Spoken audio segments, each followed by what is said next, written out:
Hi, everyone. Welcome. Again, today you're going to need some paper out, so please feel free to dig in your backpack or whatever and grab some paper for an opening exercise. Your journal, we're on page 133, if you choose that.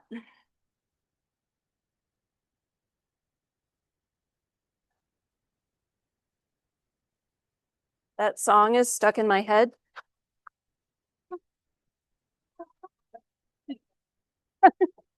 Yeah. I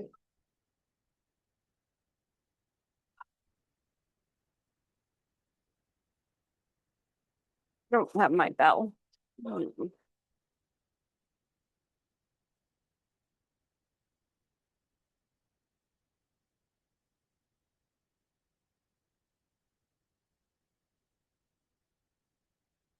All right. Welcome.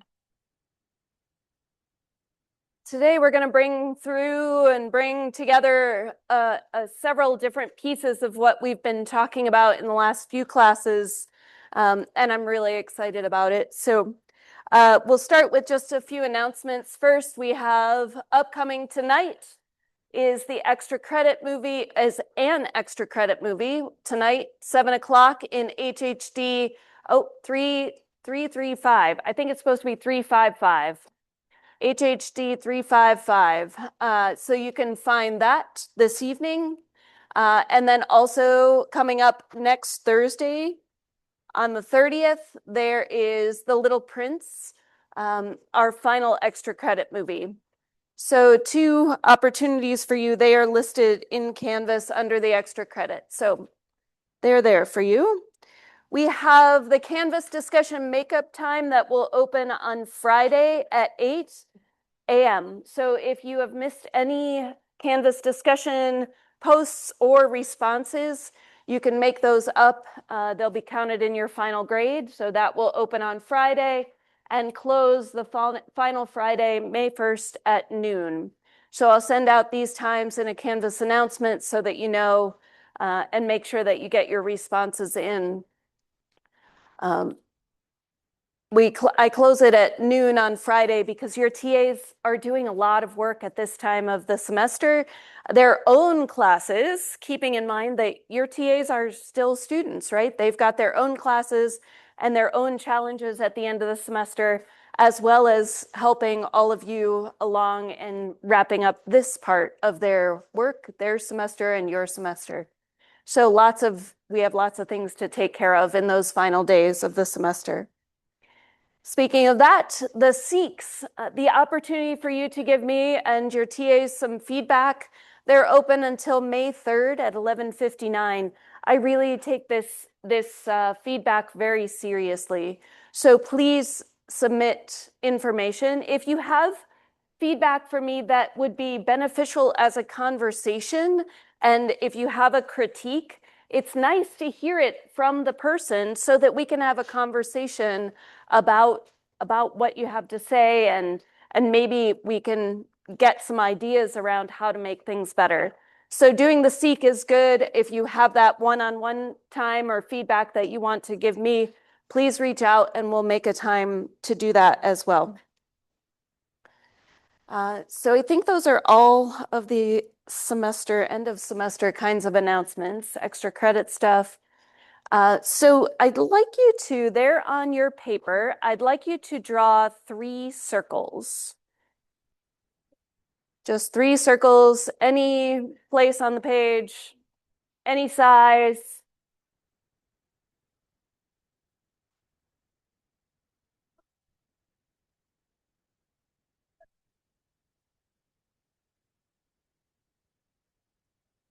3 circles. And what you're going to do with your 3 circles is that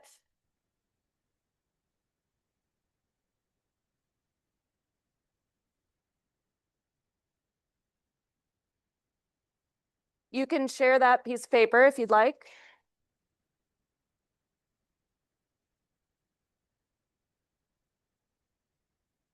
With your 3 circles that you've drawn, I would like you to transform your circles into unique recognizable objects.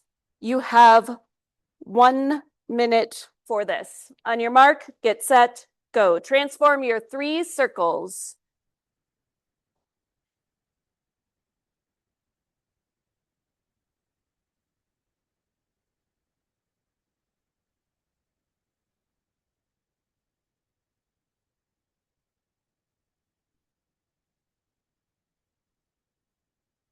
Transform your 3 circles.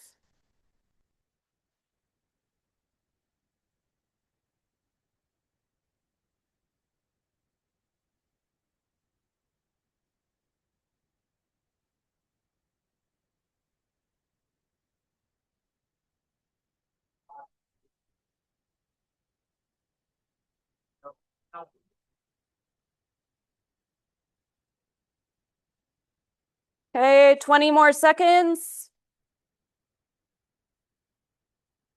3 circles into everyday objects. Okay, 10 seconds.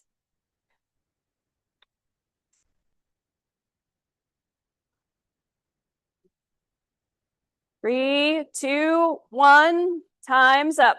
All right, now I'd like you to share with your partner, your neighbor next to you, what you created with your 3 circles.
All right, I would love to hear about what you transformed. So just a quick shout out actually of what did you make a circle into? What? Baseball, sun, and apple. What else? A worm? Nice. Flowers. Tennis. Eyeball. 2 logs for a fire. Cool. Earth. Ladybug. Snowman. What? An 8 ball. Glasses. So this is a simple brain warm up. And the exercise, as I was looking up and trying to think about a way to open our creativity class, is that there are people that do this on a daily basis. They have a sheet of 30 circles and they give themselves 5 minutes.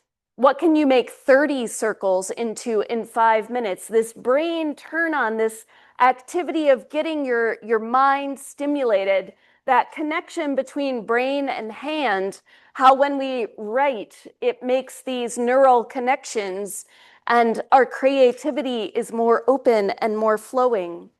So today we're going to be talking about creativity in a variety of different ways and how it shows up in our lives. The idea that it's not just for the artsy, right? That creativity is the basis.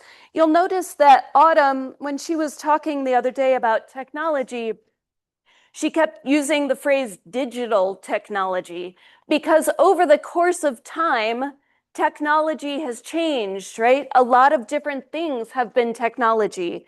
There have been the technology of pigments. This is one of the earliest cave paintings that happened 30,000 years ago, was drawn on the cave, right? The wheel is a technology, fire, a technology, languages, technology. So the root word for technology is techna, And it's a Greek word meaning art or skill or craft, or the way or manner in which a thing is gained.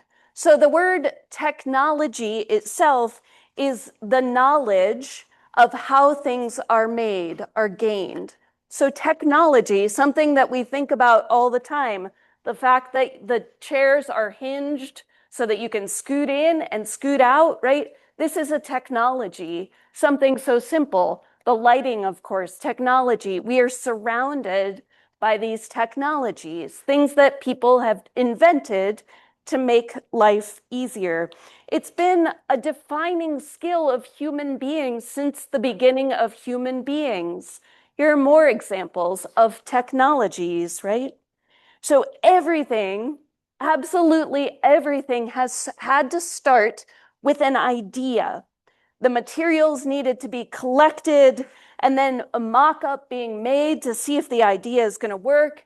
And then it goes back to the design phases so that people are doing these iterations of how things will work before they get put into production.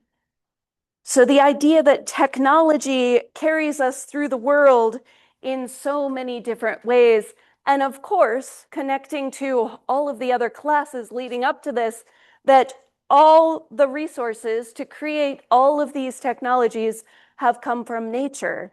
It's obviously the only place that we get stuff from is from Earth.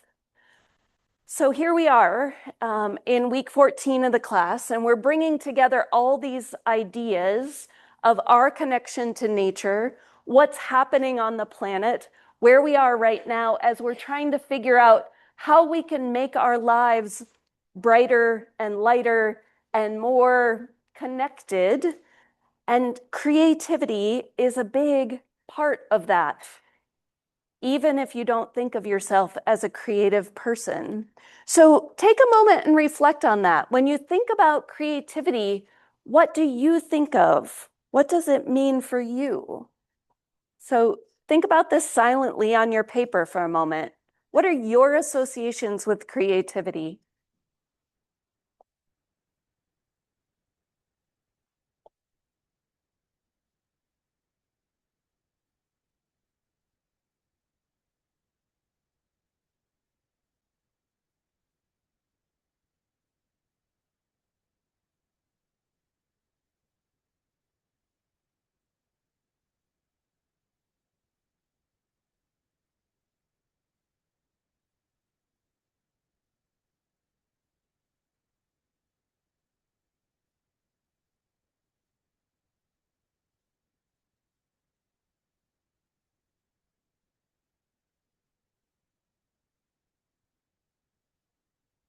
Is there anybody who would like to share what they're thinking about related to creativity or your associations? There's someone back here, Kyle. Mialis, gotcha.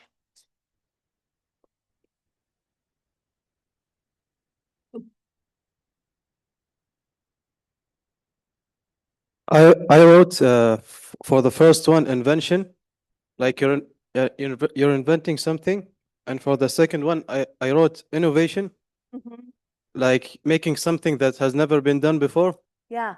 and three, personality, because Love every creative piece has to have some of the personality of the one who made it. Yeah, thank you for saying all of those. That's beautiful. Yes. Anyone else? Yeah.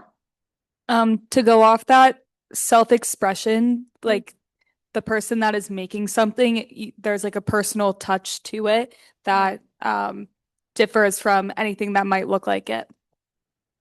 Thank you. So that personal touch, individuality. Anyone else?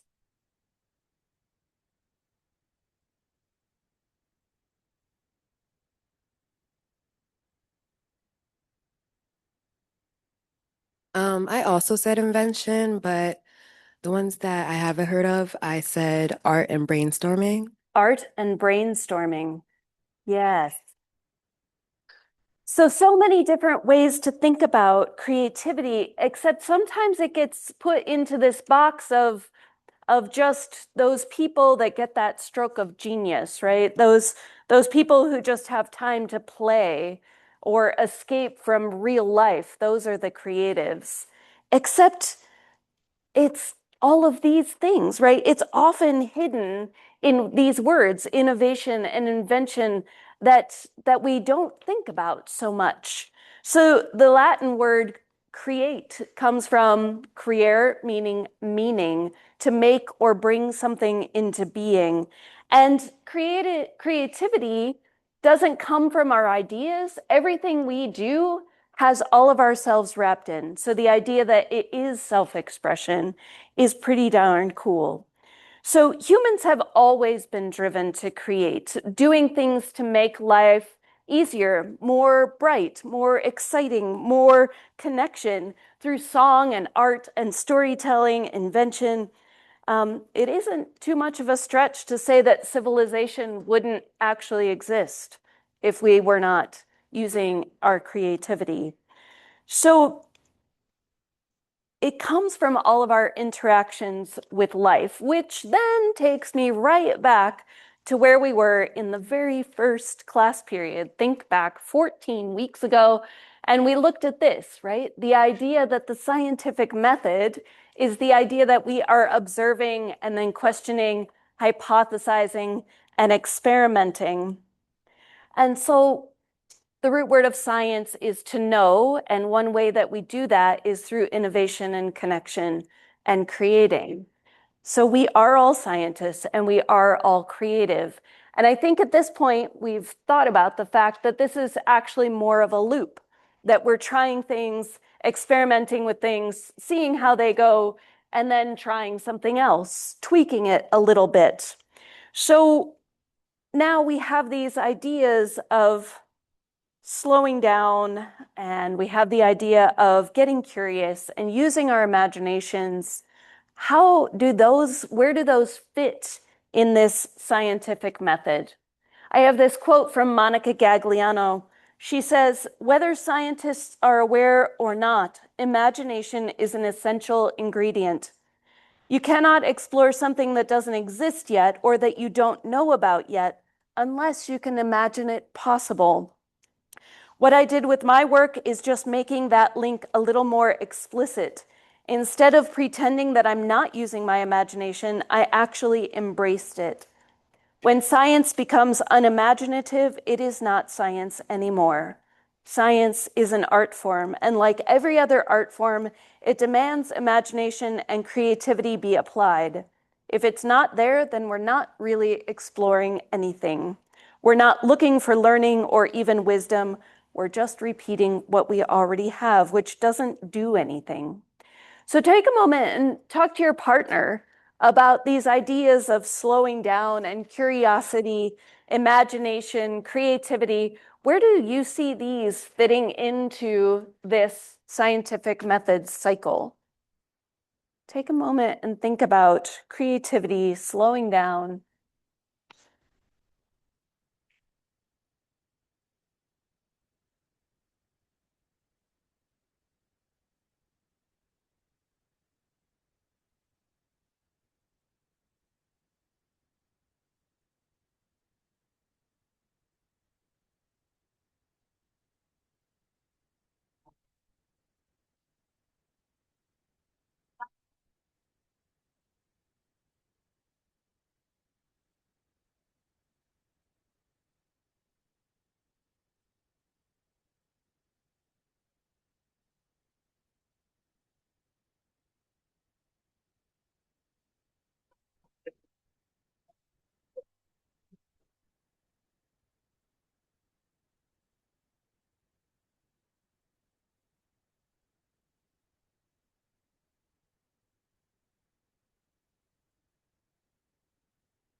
All right.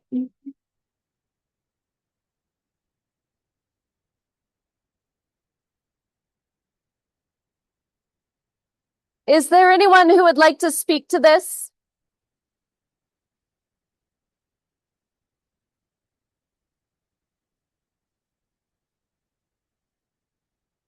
There's a lively conversation going on right here. Do you, any of you want to speak to this? What you were? No. Okay, cool. What about, let's take slowing down. Where does slowing down fit in?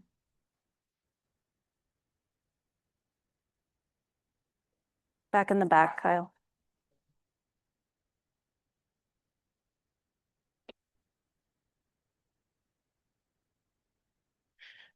I feel like with the scientific method, slowing down, being creative applies in distinct areas of this cycle.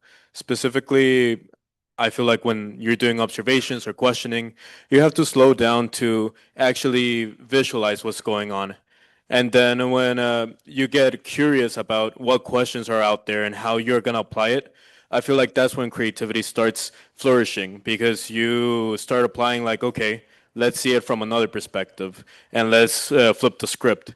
And when you're doing the experiment, the analysis, even the conclusion, all of this is just a way of slowing down all the progress you have made and interpreting it and applying it perfectly so your creativity can be shown to other people. Yeah, that's beautiful. Thank you.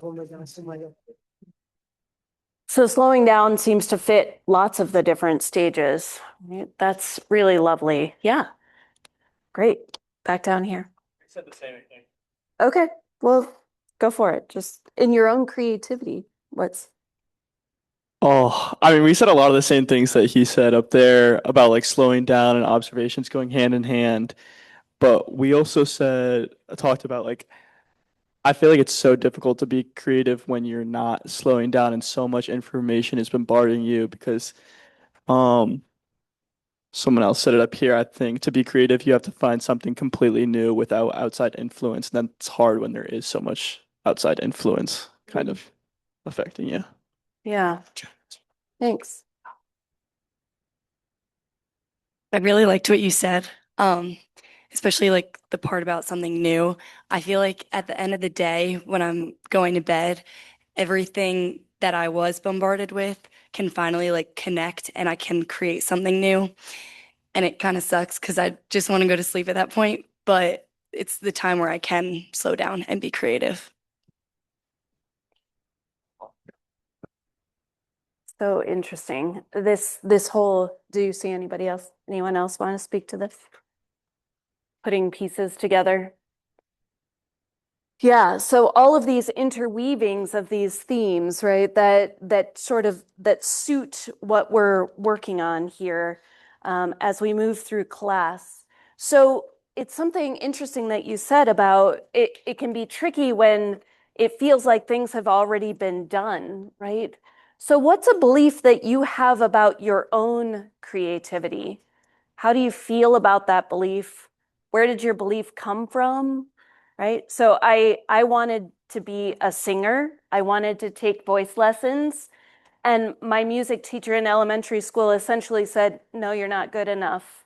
And that like shut me down, like shut down that part of my creativity so that I sing pretty loud in the car by myself, which is great, but I don't sing very much in front of people. Because I have this vision of myself that I am not creative in that way. I'm not capable in that way. And yet it was such a passion of mine. So I have that belief. Where it came from, I know specifically. I can picture the music room at my school in the moment that he said no. So how can I change it? Well, man, I do love singing by myself in the car, right? So I can celebrate it still and then choose to do what I do with it. So, what's a belief that you have about your creativity? So, just take a reflection moment and think about this. Maybe a specific story, or maybe just an overarching feeling that you have.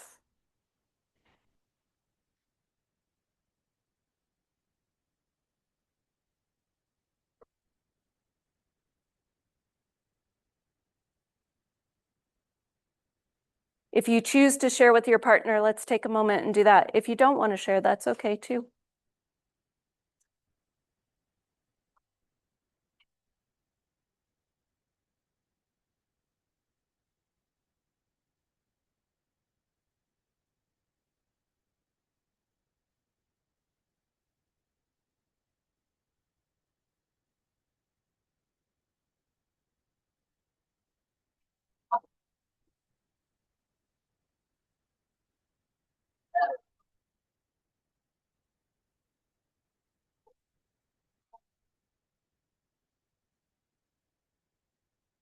Did you pull up that video?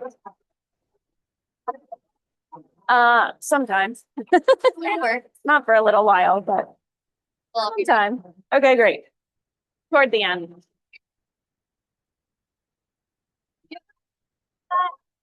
That and like it's just all like Right. Oh. I feel like I could direct a movie. Like all Yeah. I just like think about all these scenes that I'm like, I love that. And it's really challenging. So what do you do about that? Like, how do you keep a notebook by your bed? Like, I it, should. it would be tempting. Like the new journal style that I've been doing is more like concept mapping. And so it's like how I feel about things, like that emotion that leads to this emotion that leads to this thought I wonder what it would be like for you to like those concept maps of the movie scenes. Yeah. Yeah.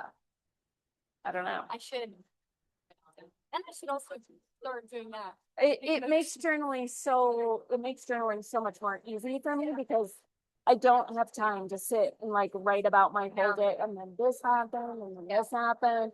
And so I've had to find a way of processing, especially when it's like a difficult emotion. Like, why am I angry about that? Like, doesn't seem like I should be angry, but like, oh, like that brings up this memory that then like I had this experience, which then, yeah. I can. Yeah, so processing, yeah.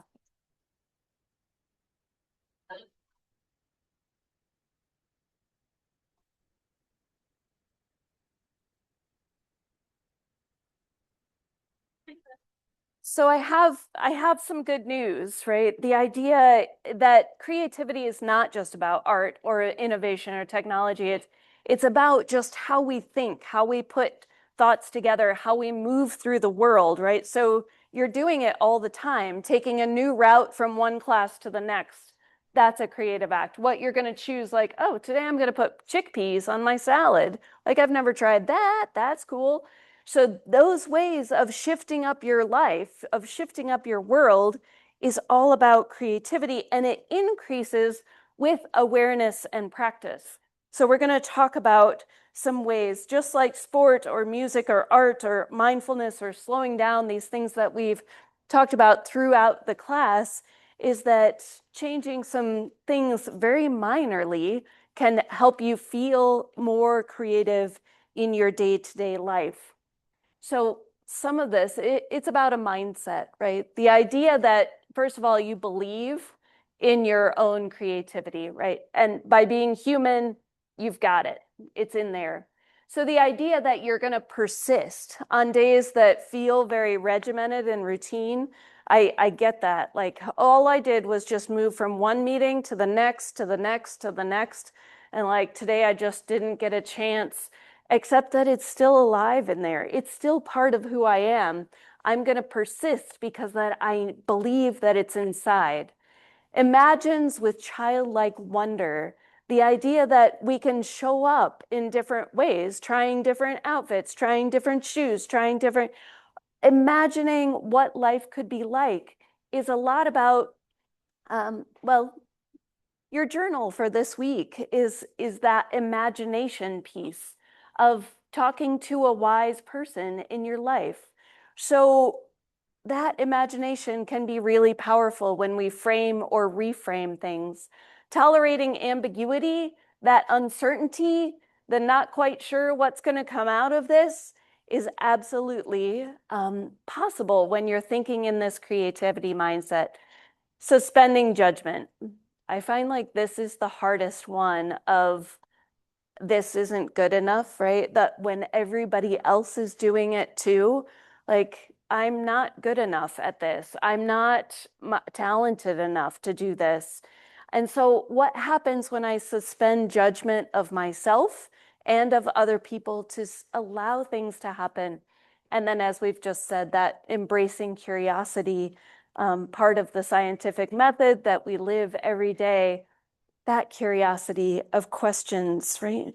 So there are people that draw, and there are people that paint, and there are people that shoot movies, and there are people that make music. that actually aren't using their creativity. They're doing something that's already been done. So we have these ideas of what it is and what it's not. But a mindset is an idea or attitude with which a person approaches a situation. And so how is it that we can go into things with a creative mindset? Creativity is everywhere. I just Googled sandwiches from around the world, right? These are all sandwiches from around the world. There is the French national sandwich. This is the Egyptian national sandwich, falafel, right? Chinese, all different, so just the simple idea of sandwich implies different things to different people.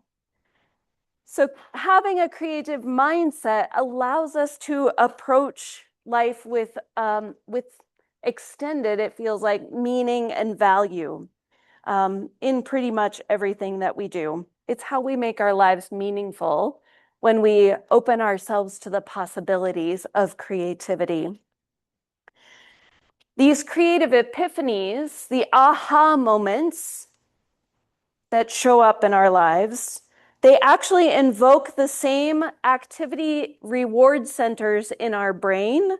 The same places in our brain light up as when we are eating delicious food, when we are partaking addictive substances, and sexual pleasure.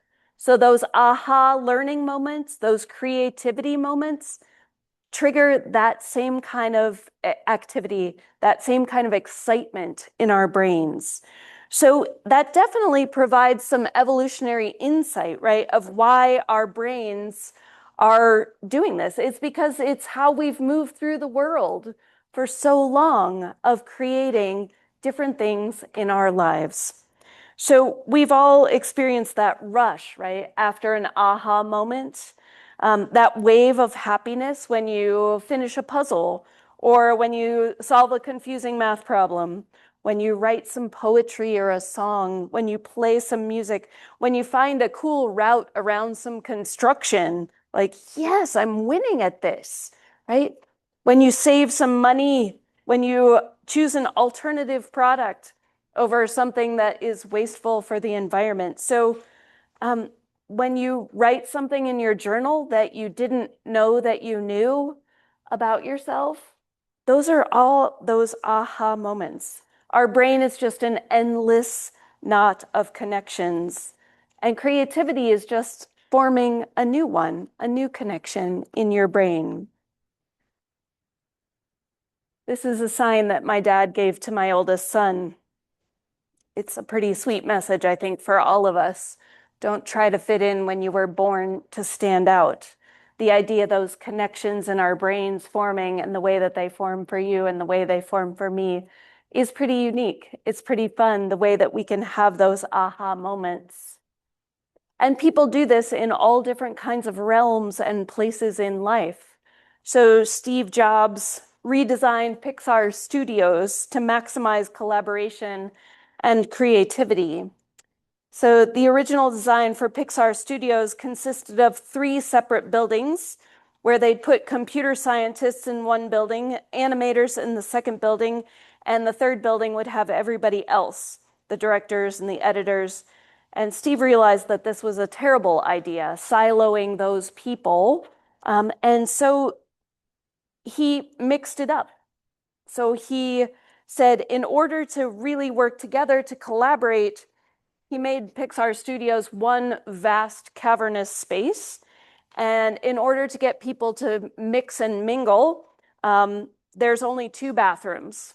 So some people have to walk 15 minutes to get to the bathroom in Pixar Studios. And along the way, they're going to run into different people in the hallway. And when they're running into those people, that's where collaboration, conversation, connection, ideas spark. And so by setting up the office in a very different, non-traditional way, that's the way the magic of Pixar has come about over time. Human friction makes the sparks, and that's where the creativity comes in. So the way that this shows up for me is that I get to talk to a lot of people. I get to hear from a lot of people, a lot of students. And I've had folks say that they are hesitant to show up or speak up in conversations. And sometimes that they're reticent or afraid to offer their ideas, even when they think they have a good something, something valuable to add to the conversation. It seems as though there is this part of our culture that's causing some folks to quiet their voices, and not lend their creativity to the story. So how is it that we can open those spaces and welcome people in to sharing and to being, right? So take a moment and talk to your partner about that. What does that look like? How can we encourage individuality and creativity in our lives, in the communities that we live in?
So folks are experiencing some fear, maybe distraction, maybe busyness keeps us from that. What did you come up with? How can we encourage people to be their creative selves?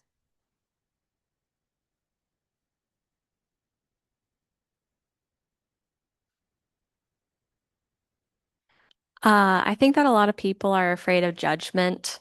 And so maybe to combat that, it would be really awesome if people would be more enthusiastic and open and vulnerable and willing to, as what Kyle said, look at everyone as if they're a new book, like as if you're opening a new book, because everyone has a story, everyone has depth. And I think that if more people were just willing to extend that kindness and that grace to get to know people more, then maybe we could experience a new culture shift that would allow for more creativity to take place. Love that. Yes, for sure. Sawyer has something back there. Oh, and then we'll pass it that way. My partner brought up a really great point of which kind of adds on to what they were just talking about is not labeling things or not having like preconceived notions.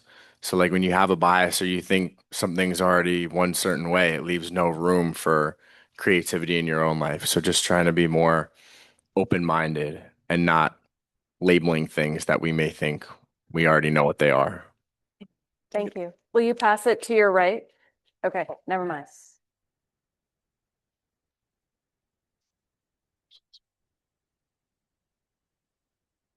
One common thing about humans and about our culture is that we have a tendency to protect ourselves and stay secure. So we often turn away from creativity and attempt new things, experience new adventures because we want to protect ourselves. It's in our own survival instinct that we stay secure and we stay on one path and we never turn to a new path because we want to protect ourselves. We're afraid of the unknown. We're unwilling to experience what's new to us and what's, unfamiliar.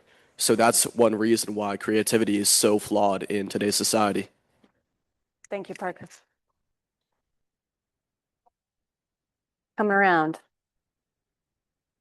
Oh, not.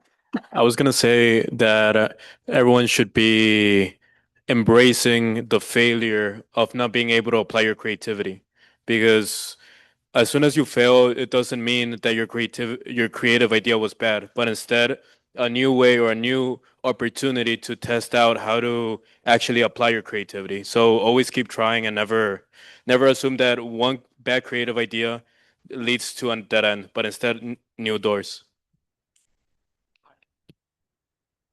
Love that.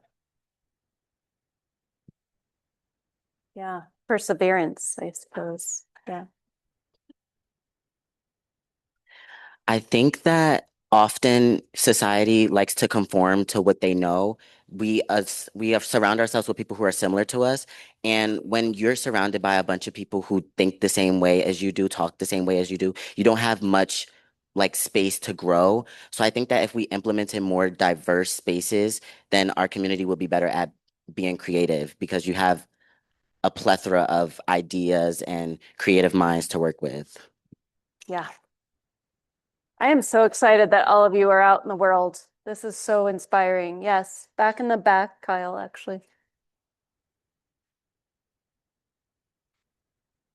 So me and my partner were just kind of saying how like we kind of all have this like self like conscious thing where we're like, oh, other people are gonna think this way about us, or other people are gonna think that way about us if we choose to do this or this creative idea or mindset or whatever we're doing.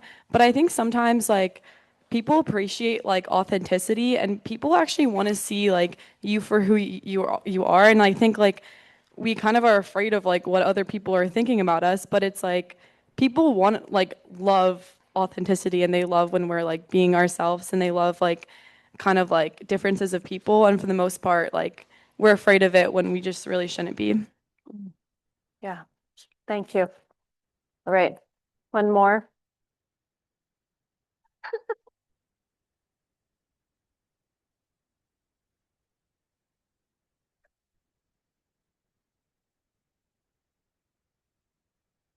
Um, I was just thinking like I feel like creativity stems a lot from when we're younger and the school system.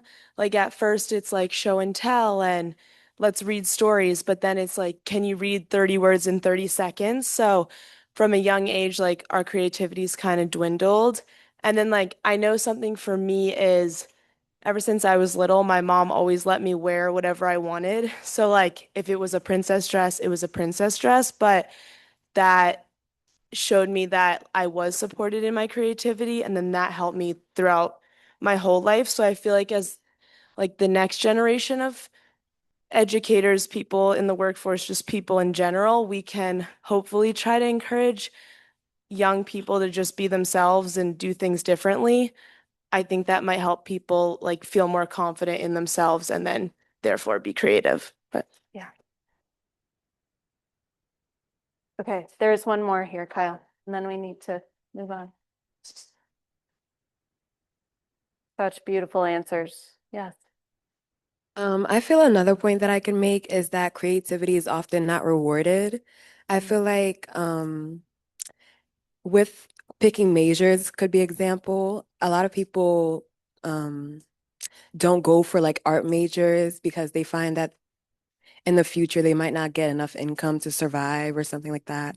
And it's not to say that no one chooses art majors, but a lot of people refrain from doing so.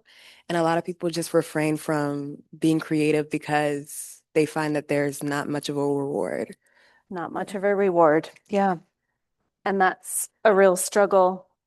I'm gonna, because you just brought this up, do you know at Penn State through the Bachelor of Philosophy degree, you can create your own major?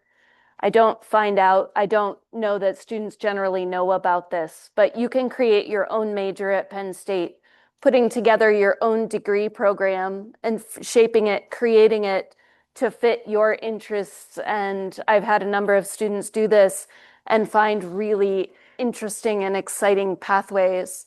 So there's the email address and the phone number for that department if you're curious about doing this.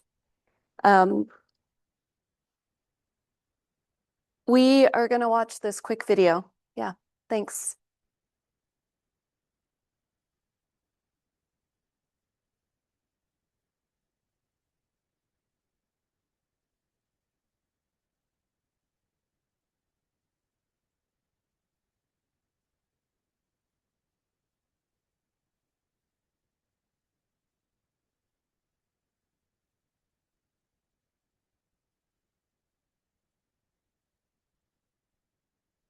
Today, we are on the cusp of an unprecedented opportunity.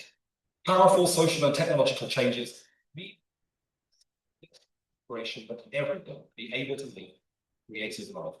What do I mean by a creative life? It's a life that feels meaningful, fulfilled, where we're free to express ourselves as individuals. We have access to the power and resources to shape our own future. We can make our unique contribution to the world. People hear the word creative and think, oh, that's about art or culture or invention. I don't have that talent. But creativity is in all of us. The artist Ai Weiwei called creativity the power to act. So let's think about the creative life in this way. Everyone having the skills, confidence, opportunity to make their ideas a reality. Whether that idea is a performance, a product, a service, a business, even a social movement. So why do I think that we might have reached a moment where this kind of creativity can flourish as never before? Several forces are coming together to make this possible.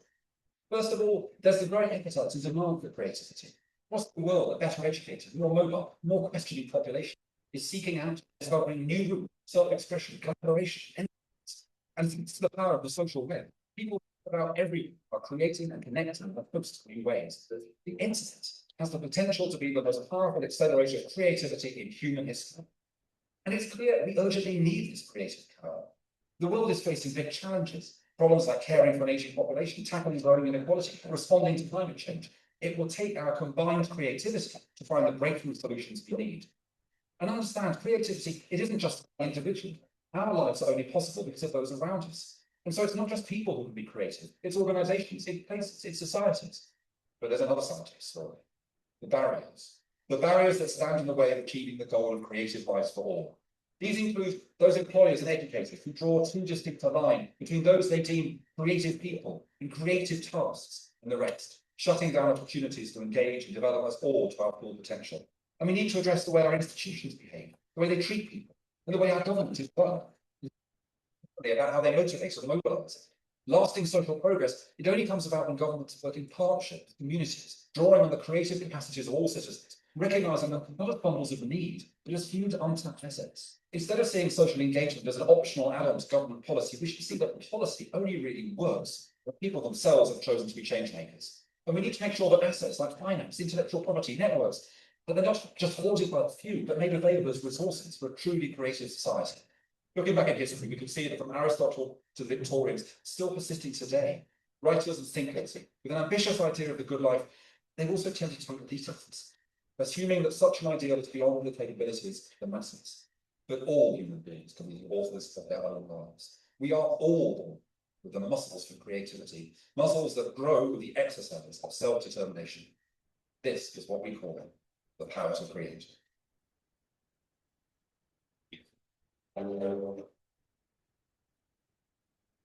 So we have this capacity for change, and change is what we're right on the cusp of. So thank you very much. I hope you have a beautiful day.